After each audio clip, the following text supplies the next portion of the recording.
Olá pessoal, vamos lá, aula 2 de sistemas operacionais. Agora nós vamos falar de gerenciamento de tarefas ou processos. Entendam aí, quem gosta mais de Linux fala gerenciamento de processos, quem gosta mais de Windows fala gerenciamento de tarefas. Então fica no meio termo aí. Não quero entrar no mérito qual é melhor, qual é pior. Eu quero apenas fazer que vocês entendam um pouco dessa função, dessa uma das 4 principais funções do sistema operacional. Vamos lá então. A representação e controle de processos pelo sistema operacional. O que ele tem que fazer? O que ele tem que deixar para cada aplicação que ele tem que controlar? Ele tem que deixar os recursos disponíveis para todas as aplicações. O processador do computador ele é compartilhado entre todas as aplicações em execução. Nesse momento aqui, por exemplo, eu estou em execução o programa que grava minha tela e emite isso aqui, e também está em execução o browser de internet, o navegador de internet, para vocês poderem estarem assistindo aqui a minha apresentação.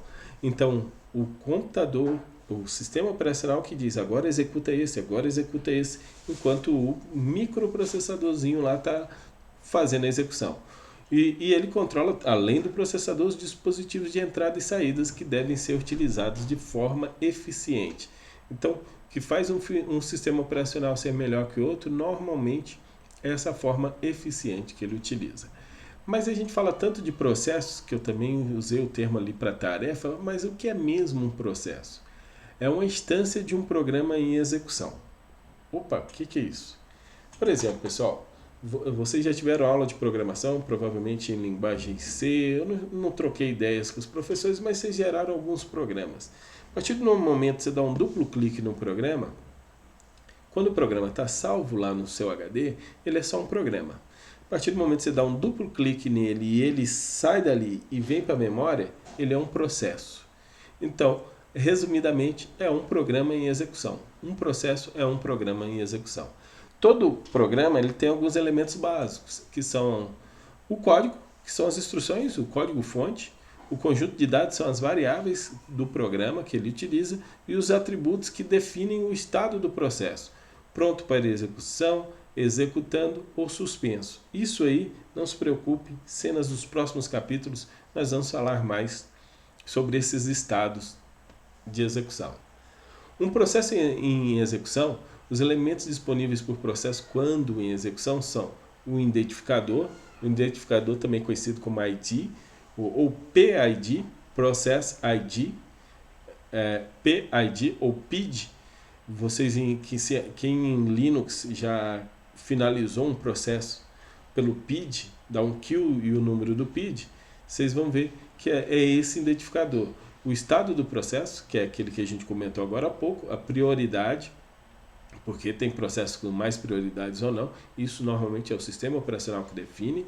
O Program Counter, que isso aí é o PC, isso aí é questão de um controle de contagem de utilização do processador, um ponteiro para a memória, os dados de contexto e informação do estado de entrada e saída.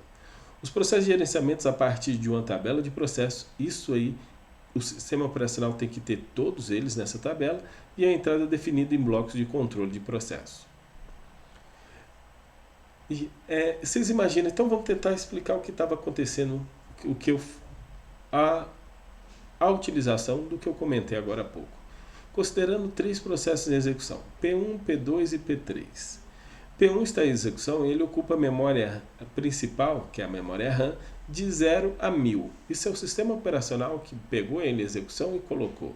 E como aí o P2 entra em execução, vai ocupar a memória principal de 1001 a 2001. Então, quem define essa utilização de memória, de hardware, de modo geral, é o sistema operacional. E o P2 ocupa a memória de 2001 a 3000. E poderia ter agora um P4 que ocupasse de 5.000 a 6.000 e assim por diante. O sistema operacional decide todo o processo de utilização de cada um dos processos. Aqui um exemplozinho de um P1 utilizando o processador, utilizando o dispositivo de entrada e saída, e usando a memória principal. O P2 só usando entrada e saída e memória principal e memória e saída, e o P3 só usando a memória e mais nada. As estruturas de controle de um sistema operacional. Para um sistema operacional gerenciar processos e recursos, deve haver informações sobre o estado corrente, processo, recurso e tabela. Então ele tem que ter informação de todos os processos, todos os recursos disponíveis e ter as tabelas de utilização disso aí. Como assim? Processos são os programas em execução. Recurso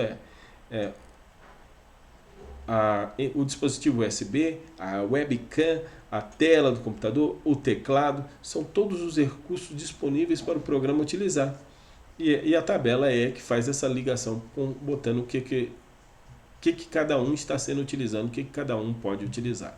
Construída cada entidade, o sistema operacional vai fazer o gerenciamento dos processos e dos recursos baseado nisso.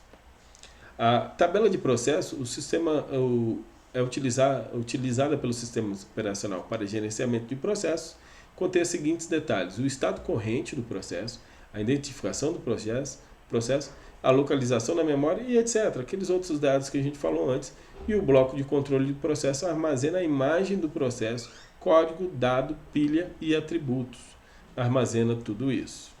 Os atributos do processo, grupos para informação, para ter um controle melhor, tem identificação do processo.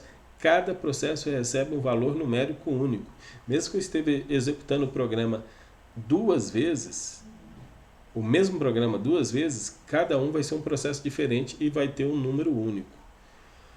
O estado do processador, o conteúdo dos registradores. Para quem não sabe, registradores são pedacinhos de memória que estão lá dentro do processador do computador.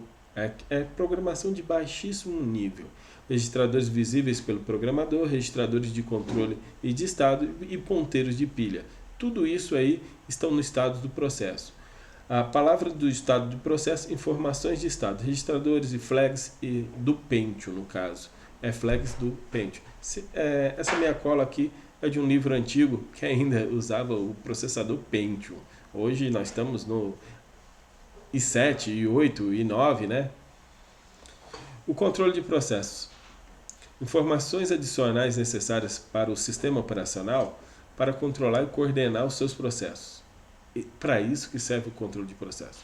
Estado, escalonamento, estrutura de dados e comunicação entre processos. Tudo isso são as informações adicionais que o controle de processo tem que ter. Porque às vezes um programa conversa com o outro. Então a comunicação entre processos tem que ficar tudo com